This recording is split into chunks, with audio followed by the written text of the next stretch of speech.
more organized than the national protesters are, but the national protests still, there's no clear agenda. Human Events says, unlike the clarity of the Tea Party message of smaller government, the Wall Street occupiers have a potpourri of juvenile demands, from free college tuition to an annual living wage to forgiveness of debt of the entire planet. They said one protester even mused that we should just do away with money altogether.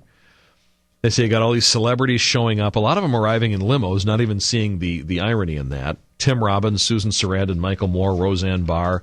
They don't add legitimacy to the cause, they just take legitimacy from the cause. They mention all sorts of arrests. Unlike the Tea Party rallies, there have been all sorts of arrests, and I would add they're getting more violent as we go on. And they mention something we mentioned last week, the unpatriotic nature of these protests. These Occupy Wall Street protests routinely view the U.S. as the enemy. We've seen the American flag trashed and desecrated and flown upside down. In Portland, Oregon, you had a speaker that was saying, bleep America. These protesters would like nothing better than to see the decline of their country. This is not any sort of pro-America protest, as was the Tea Party. These are anti-America protests. They might tell you otherwise, but it's clear what the intent is.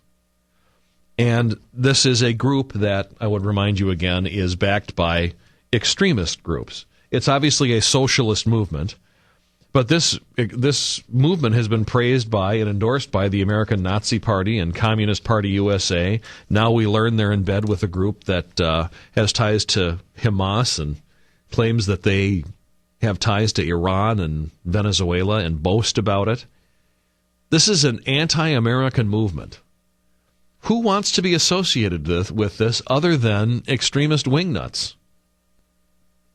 The longer these go on, the better for the Republican Party, honest to God.